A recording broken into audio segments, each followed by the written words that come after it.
Bismillahirrahmanirrahim. Assalamualaikum warahmatullahi wabarakatuh. Waalaikumsalam. Yang saya hormati Bapak Aswir Premadi ST MSc. Baik, saya akan membawakan materi tentang pengertian tentang protokol jaringan komputer. Protokol jaringan komputer adalah aturan atau standar yang mengatur atau mengizinkan terjadinya hubungan komunikasi dan perpindahan data antara dua atau lebih titik komputer.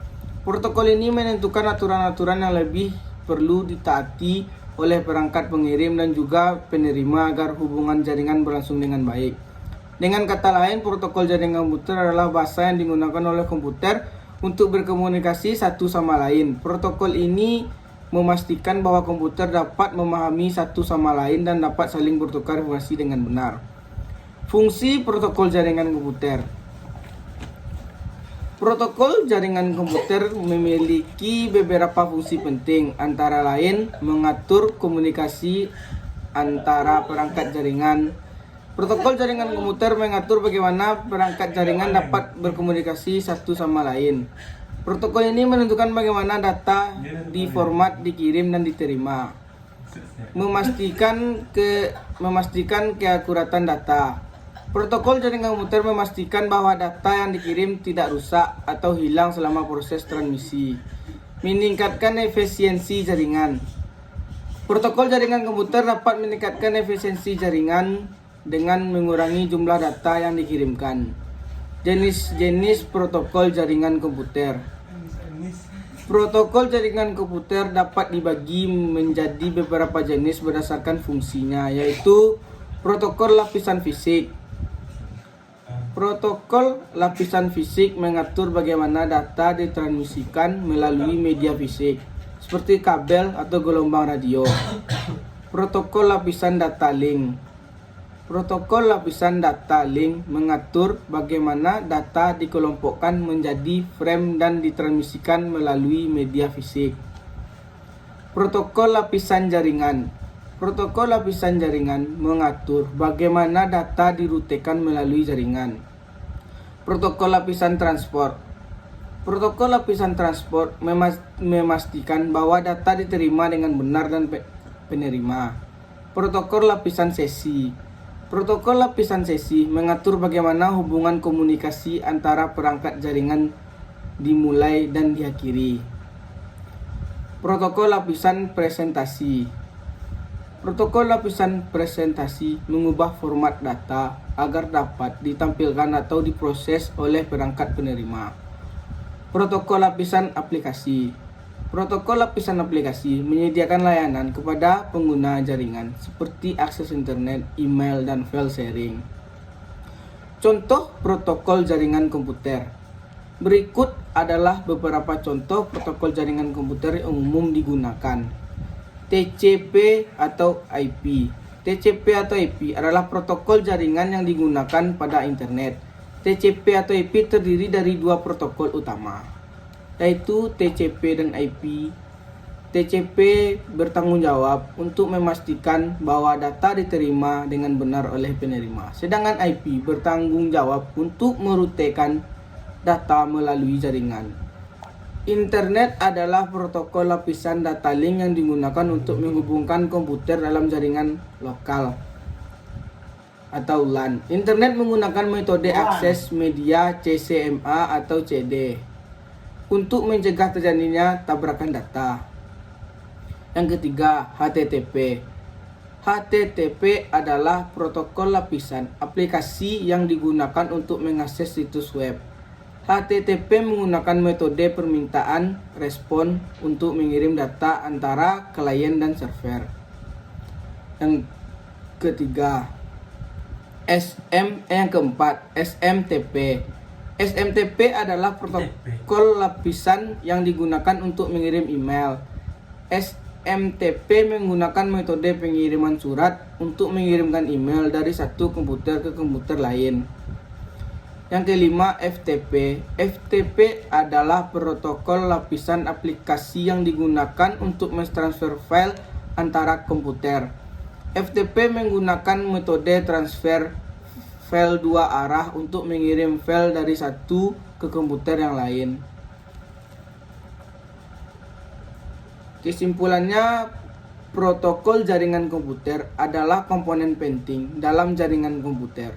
Protokol ini memastikan bahwa komputer dapat berkomunikasi satu sama lain dan dapat saling bertukar informasi dengan benar. Dengan memahami protokol jaringan komputer, kita dapat lebih memahami bagaimana jaringan komputer bekerja dengan bagaimana kita dapat menggunakan jaringan komputer lebih efektif. Oke, kita lanjut ke materi yang kedua, yaitu transmisi data. Pengertian dari transmisi data adalah proses pengiriman data dari satu titik ke titik lain menggunakan saluran komunikasi. Data dapat berupa teks, gambar, suara, video, atau kombinasi dari semuanya.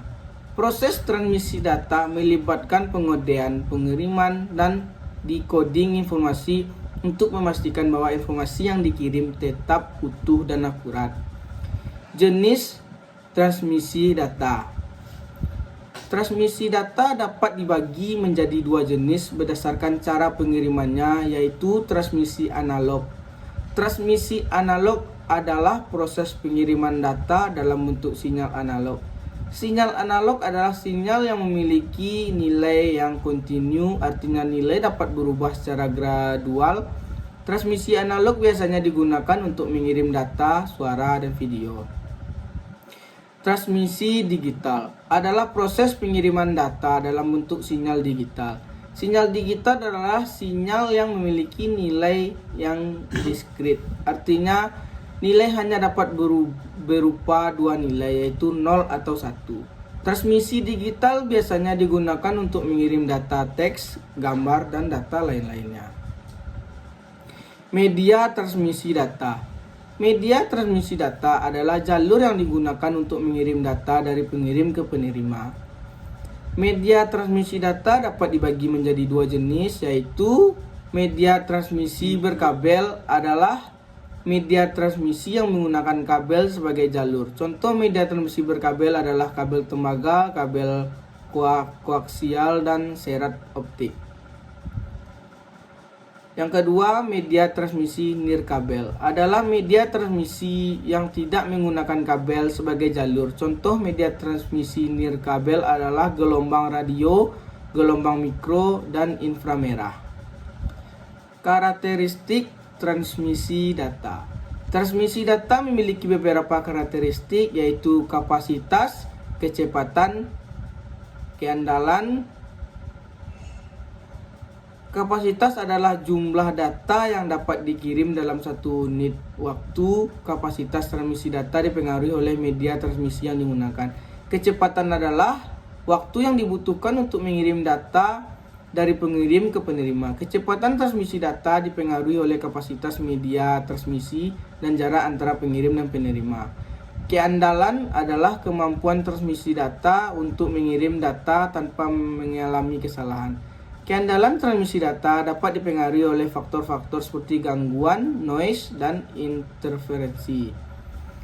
Aplikasi transmisi data. Transmisi data memiliki banyak aplikasi dalam kehidupan sehari-hari, antara lain komunikasi data seperti pengiriman email, pesan instan, dan panggilan video. Internet seperti browsing, streamer video, dan mengunduh file. Telekomunikasi seperti pengiriman suara dan video melalui telepon dan televisi. Keamanan seperti transmisi data yang ditranskripsi untuk melindungi data sensitif. Kesimpulan dari materi transmisi data ini adalah proses penting dalam kehidupan sehari-hari. Transmisi data memungkinkan kita untuk berkomunikasi, mengakses informasi, dan melakukan berbagai aktivitas lainnya. Demikian pembahasan kita kali ini, semoga dapat bermanfaat bagi kita semua. Assalamualaikum warahmatullahi wabarakatuh.